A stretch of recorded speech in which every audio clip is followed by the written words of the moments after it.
The New Jersey Bank Marketing Association presents How to Make Sure Your Marketing Results in Sales. This seminar was recorded May 2nd, 2013 in Clark, New Jersey. In this program, Susan Mach, partner of Mach Creative Services.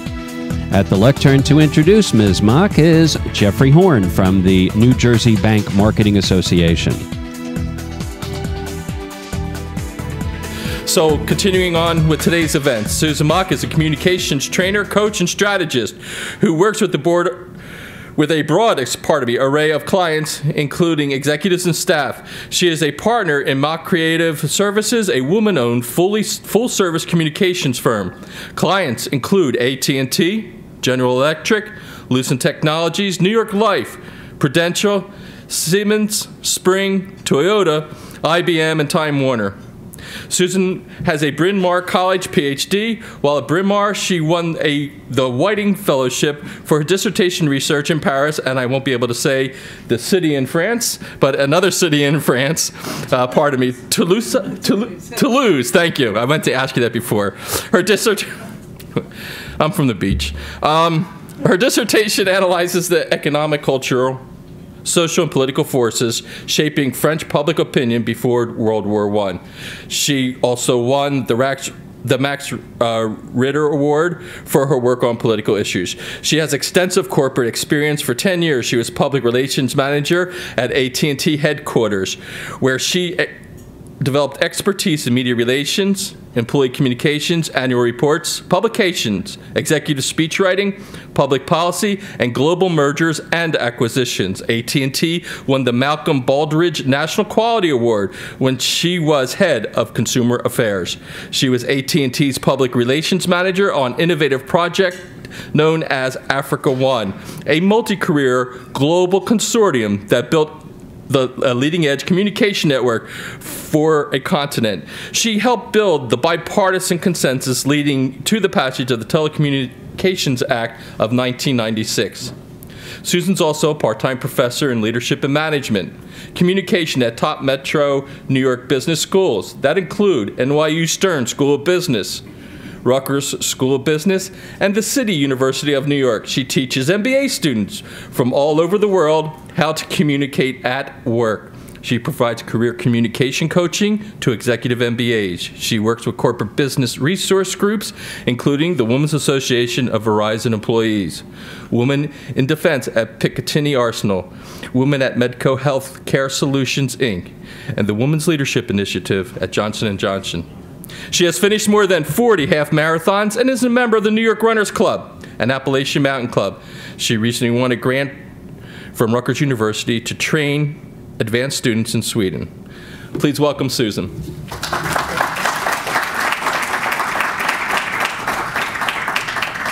I apologize for that bio. I swear I didn't give that to him as much too long. I was withering. But thank you very much. It was very gracious. And Scott, again, I want to congratulate you. A+, the paradigm. And I never even use that word, paradigm. I position myself as a person who never uses the word paradigm, but that's it. I mean, the paradigm for an integrated, comprehensive, ongoing, customer-focused, employee-involved marketing plan. So really a brilliant job. I'd like to lead another round of applause for you. I bet you this guy didn't sleep for 18 months. I'm going to tell you a little bit about my background, because obviously I'm not a banker, but I am a historian by training, and so I think a lot about leadership and communication. I think a lot about how institutions change. I think a lot about strategy. So I'm going to share a few insights that I have from that part of my life. But also, I'd like to share with you what I've learned in my communication training and coaching, working for a Center for Financial Training, and more importantly, even most importantly, what I have learned from my MBA students. Because one of the reasons, the chief reason I teach, is that I learn so much from my students. I get so much back. As your motto was, I get so much more back than what I actually give. And I teach MBAs from all over the world, and so I think I'm going to, there's nothing special about me. I'm just going to distill to you, for you, some of the things that I've learned from those various aspects of my life. Here's my thesis. My thesis is if the CEO is not directly, personally, emotionally involved in this process, then you're not going to have a comprehensive, integrated, systematic, ongoing marketing plan. If the CEO is not available, either emotionally or intellectually or literally, the marketing person is going to be in big trouble. Because I've learned from coaching people a lot that every once in a while someone will say, we've had a bad quarter. Who's in charge of marketing around here? And very often people will come to me and say, Susan, help me. I'm pretty sure I'm about to be downsized. I'm pretty sure I'm about to lose my job because the CEO doesn't get it. So what I've done for you is to put together 8 signs that the CEO gets it. I had originally written this in a very negative way. The CEO who doesn't get it. But my husband, Larry, who's my business partner, as well as my husband, said to me, Susan, can you be a little bit more positive? So we're going to be positive about CEOs that actually get it. So the CEO is critical to sales. He or she may not think so, but he or she is definitely critical to sales. He or she is literally the ultimate keeper of the brand. And a lack of leadership will lead to a lack of sales. If the CEO is so far removed from operations, so far removed from the day-to-day customer experience, from the day-to-day challenges that employees face, then he or she is going to be really, frankly, quite useless. So here's the 8th sign. Very much in line with what Scott was saying, there's a process of reward and recognition. It's a process, everybody knows it, everybody knows how it works, everybody knows how the metrics works. It's very clear that what kind of culture is being fostered, what kind of culture, what kind of behavior do you expect, indeed require from your employees. And not to be too blunt, but follows through with people who flout rules, regulations, code of conduct. Yes, I'm a really bleeding-hearted liberal. Yes, give them a lot of training, give them a lot of coaching, give them a lot of guidance, send them to courses, give them a coach, give them a mentor. If they don't perform, they're out. They're out. And I think that's really important from the top down, that it's very clear what the behavior and what the code of conduct is. And a CEO who gets it is very, very tough and very, very fair. That's the kind of, frankly, honestly, just within this group, that's the kind of reputation I want to have as a professor. I do not want the slackers to come into my class at NYU, Stern, or at Rutgers Business School. So I definitely foster a reputation. I want people to know, yeah, you have to work hard. You take a course with Mach, yes, you have to work hard. But also very fair, very open-minded, very open-hearted. And I think it's really important for your CEO. What's with this quarterly staff meetings? I don't understand how people think that a quarterly staff meeting will accomplish anything. I frankly think that everybody, if you have more than one person, even if you have only one person reporting to you, I really think a 15-minute meeting in the morning, standing up, you don't have to sit down, you don't have to have a conference room, stand around my desk, let's have a huddle. Really important. I've had CEOs say to me, oh yeah, we had a 45-minute meeting last April, Susan. So we got it covered. We had a 45-minute meeting. And it's so clueless as to the question about culture that you posed to Scott. It's got to be ongoing, okay? Constantly telling employees, here's where we are, here's where we want to be, and here's how we're going to get there. I do have a client. I also believe that it's important for the CEO to hire professional people. I think it's really important for the CEO to draft communiques and emails and reports, but hire somebody who's a professional writer to do it, because I have read newsletters that I had to read it 5 times before I knew what the CEO was talking about. Also, and I know this is extremely important, I know that paperwork is the hell of being a banker. I know that the regulations are the hell, and it's really important that to the extent possible and within compliance strictures, that we really streamline. So when I had a staff in the corporate world at AT&T, it was, what can we do better? What can we streamline? What are we doing that we don't need to do? Let's streamline, streamline, streamline. And also, the CEO is really monitoring success. Now, I don't think necessarily on a month-by-month, even week-by-week. Well, I guess month-by-month is really important, but really paying attention to what's going on in terms of the bottom line of the bank. So this is, I think, is really important.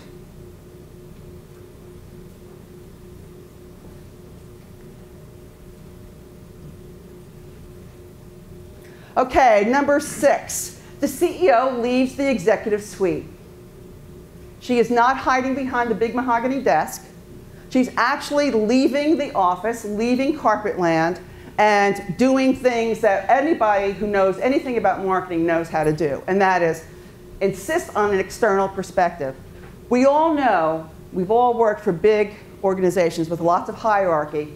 We all know how extremely easy it is to start becoming very internally focused, to start focusing on what's going on internally in the organization and not what's going on outside the organization. What's happening to real-life customers?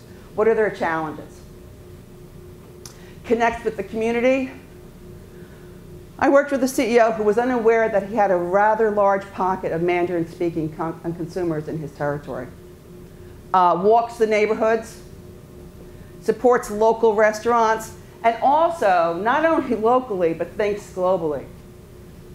It's really important for a CEO to think, okay, what's happening in Cyprus is really going to affect me. What's happening in Singapore is going to affect me. Hong Kong real estate prices. What's going on in Spain? What's going on in Johannesburg?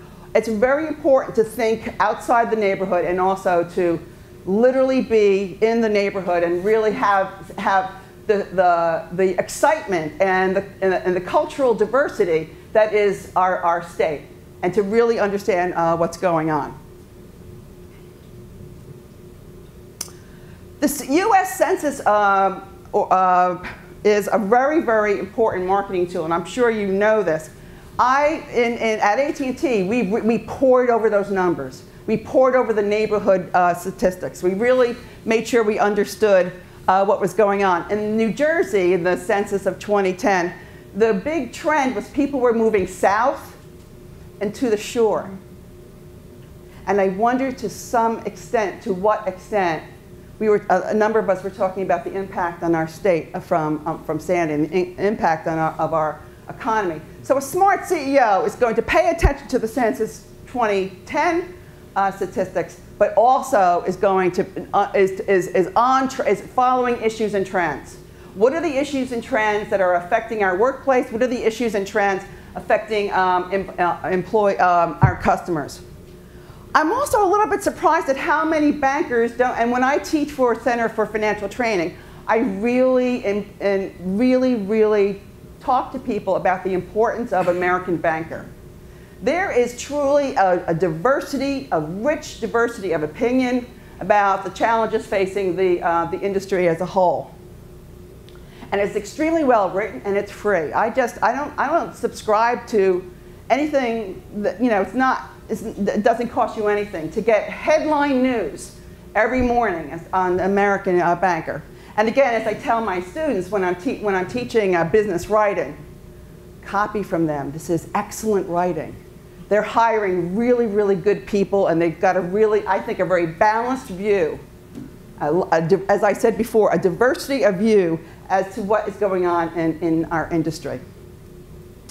Also, One of the things that I hear a lot from younger employees is that older employees are reluctant to use technology. So I'm not a real big technophile, but tell me the benefits. Let me know the benefits. Let me see the benefits. And I will just go completely nuts for it. So it's obviously when you're trying to sell to your CEO to use social media or blogs or online banking, you have to really, hit them with those stickers, those details that will stick in their minds. And use those numbers, use your business smarts to show your CEO what the results are from research on how effective technology can be. I'm not saying, push your CEO off the cliff and make her adopt all kinds of technologies that she doesn't know or understand. It's very expensive. It could be a disastrous decision. But we have to keep on moving along. We have to keep on moving along. And I think marketing, one of marketing's major roles is to not impel, but just sort of encourage movement towards this new technology. Sign number 4, the CEO builds consensus. I was inspired by an ad in Ad Age. The title of something was How to Train Your CEO, Survival Tips for the CMO. And as we all know, there's a little secret going on in many organizations, and that is there are a lot of organizations competing for funds, competing for time, competing for for the attention of the top management. But a really good CEO is going to know how to build a consensus.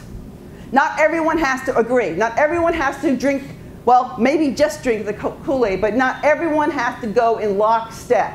This is not the old command and control organization where the guy at the top really bosses around all the pissants at the bottom. This has got to be much more of building a consensus. And again, not everyone has to agree. Isn't that wonderful? Isn't that wonderful to have an organization where there's actually a diversity of thought? There's actually a diversity of styles. I think that kind of organization is going to thrive. But again, no favorites, no games, no unfinished business. One of the best executives that I ever worked for at AT&T had a sign that when you got up from speaking, when you got up from his desk, from the chair in front of his desk, you would turn around and on your way out, you would see a sign that said, no unfinished business. And that kind of gave you a little bit to think about. That kind of gave you a little bit like, it's going to be safe. It's going to be safe here to talk to him about some issue that I have, about a problem that I'm having with one of his direct reports, or a challenge that I have, or something. Beg him for money, beg him for, to speak at an event, etc. So no unfinished business, I think, is a really good policy for CEOs.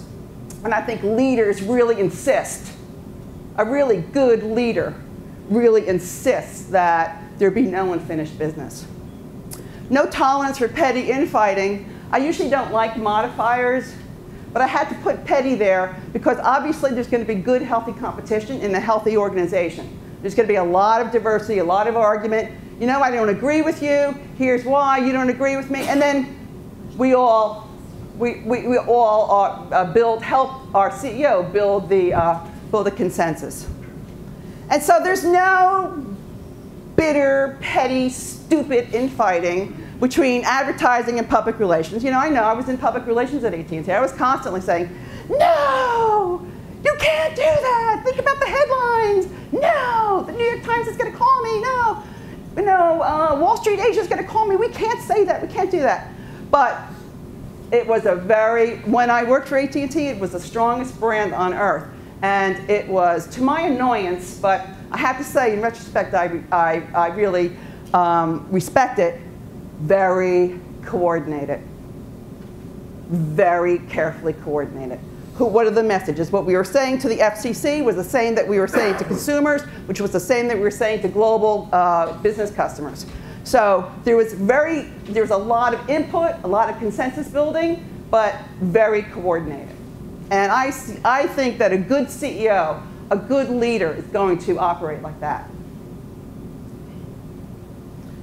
Okay, sign number 3 of the CEO fosters continuous learning. Requires all employees to receive X number of hours of training per year.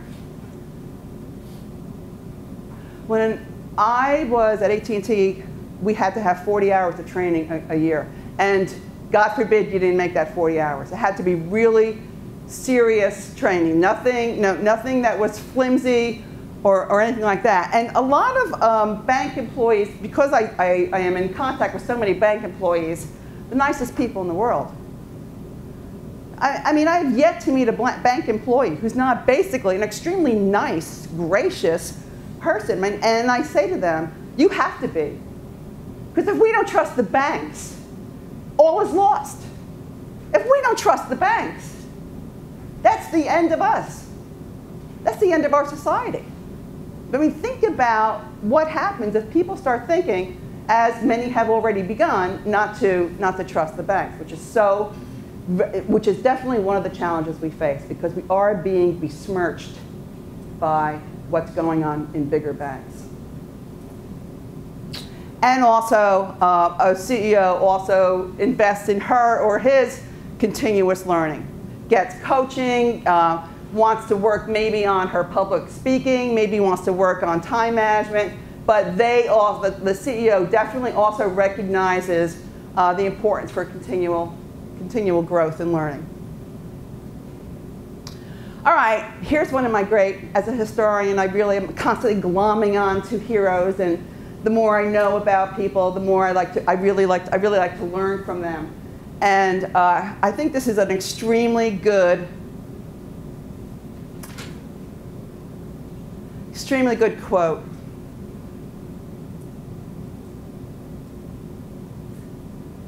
Reserved for my pillow. If I were to sum up, I'm going to talk about another American general. If I were to sum up George Washington, when George Washington wanted to be commander-in-chief, he wanted that job. He clanked around with his sword a lot outside Congress, looking very available. He did get the job. He travels north to Boston, where the American Army is camped. And if I were to summarize in a facial expression the letters that he wrote to his wife about what he saw, it would be like, there were kids. The American Army was basically made of comprising kids, lots of gambling, lots of disease, lots of fighting, and lots of kids who wanted to go home. And almost no ammunition, almost no weapons. So, but he, and the way that George Washington did, real tall guy, 6'2", he was built like a linebacker on his white horse, he really acted very calm, which I think is so important for a CEO. I don't believe in a mask, but I believe in that a CEO, a really good CEO in a really good marketing organization really stays very, very calm, at least the appearance calm. So here's a picture right before the D-Day invasion. And like many other generals, he definitely did talk to the guys. He definitely did talk to the kids that he knew he was sending right into a meat grinder. What would you expect landing on Normandy Beach with German guns pointed at you? And I think Eisenhower's body language is something that when I coach a CEO, I say, this is the kind of thing that you're looking for. This is the kind of moving with calm, deliberate, purposeful movements, and also conveying, or at least inspiring, confidence.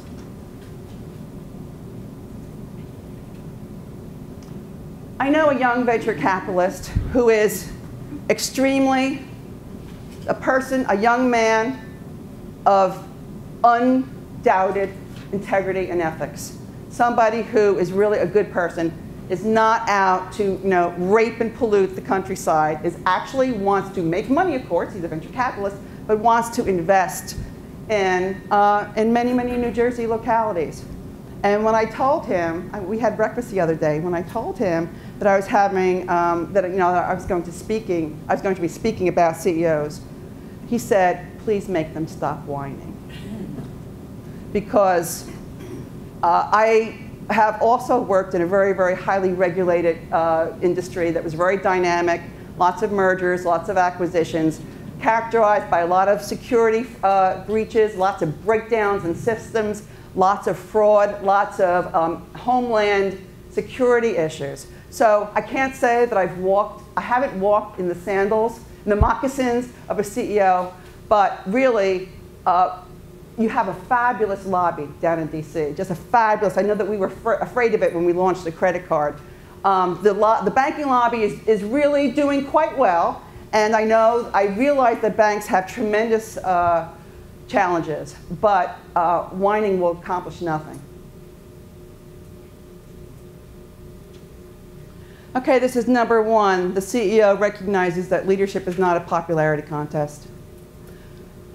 This perfectionism, this perfectionism is very self-destructive of wanting to be universally loved. We all have very high standards, and I think it's very important that we maintain high standards. But as George Costanza said, if you're out there, baby, you're out there, you're not going to be universally loved. It's just, you're going to have, a CEO has to be coached. You are going to have to make difficult decisions. It amazes me how many times I've talked to a bank executive, and he or she will say, we're trying to get people to stand up and greet customers and shake their hands and if possible, use their name. Really? How many times does that happen? I mean, how many times does a customer walk into a branch? This is my personal opinion. How many times does a customer walk into a branch and you notice that someone is still not standing up, still not smiling, still not opening up, still not shaking hands? How can I help you? I think that is a breach of the high standards that a CEO really has to have. I have a handout for you. This is a blog from the New York Society of Security Analysts, and it's called The Weak CEO, 5 Danger Signs There is Trouble at the Helm. Thank you so much.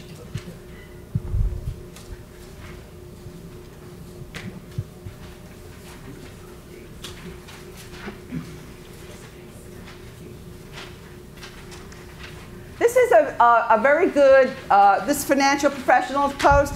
It's a very good resource for you. Some very interesting thoughts that I think that people in finance would be interested.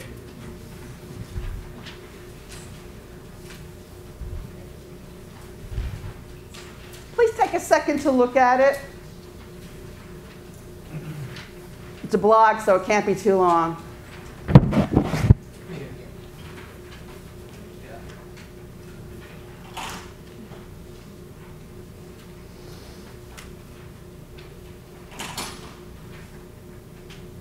Thank you so much. Thank you. Everybody have one? The Shoemaker's Son.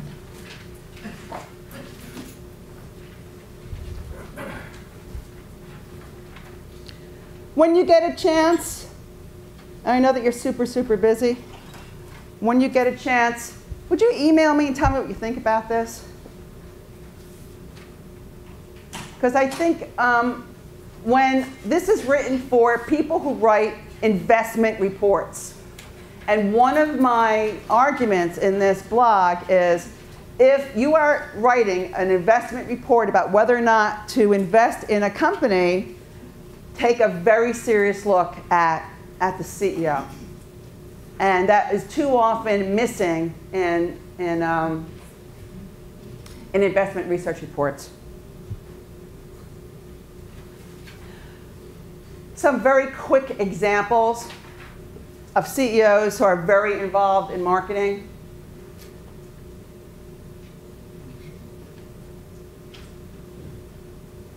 This guy is so revered by young people that I'm completely blown away by it. It's really, not only is he supposed to be a very smart investor, but he is apparently, from all reports, an extremely good boss and really good at fostering the kind of culture, the kind of marketing culture that we're talking about.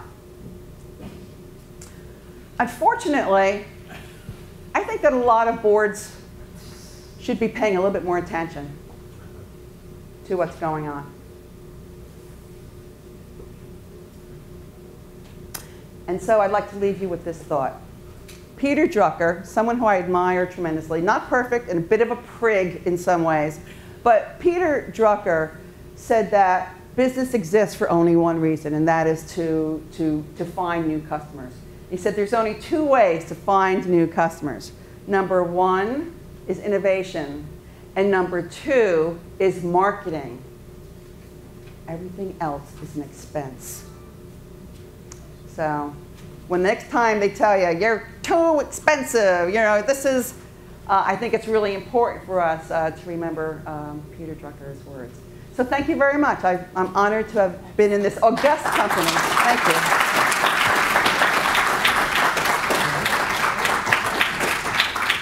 Do we have any questions? Comments, denunciations? Thank you so much. Darren? Oh, good. You know, it seems reading all these points and then reading this blog, it's a lot of these different signs I think apply to people that on all leadership levels. What do you suggest for people in this audience who might be at different levels of the organization to foster this kind of environment? Because you don't necessarily want to go to your CEO and start, you know, pointing out all the signs. Yes, right. But You'll notice that sign number 3 applies directly to you, sir. But for our CEO, for our direct bosses, you know, how would you? Lead by example. And I don't think it's really important that you make a public policy announcement that you're going to lead by example and you're going to show everyone how to foster a customer-centered culture. I just think that that rarely setting the tone yourself as when you interact with the CEO, but also when you interact with people who are, excuse the expression, lower than you on the hierarchy. It's very important to, in your own sphere of influence. And I tell every team that I work with, whether I'm working with a coach, and whether I'm coaching a team or I'm teaching a team of MBAs, I tell them it's really important to understand everyone must lead. You have a different style. You have a different style, but the diversity of opinion, the diversity of personality is really important to understanding the diversity of the customer. So, thank you. Thanks for the question. Thank you so much.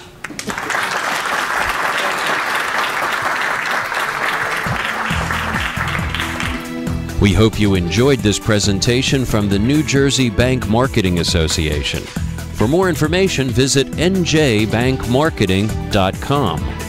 This podcast series is available for sponsorship. If you're interested, get more information at bit.ly/content sponsorship. We produce these programs in the studios of Lubetkin Global Communications in Cherry Hill, New Jersey, on the web at lubetkin.net. For everyone at the New Jersey Bank Marketing Association, this is Steve Lubetkin. Thank you for being with us, and we'll see you out there on the net. Take good care.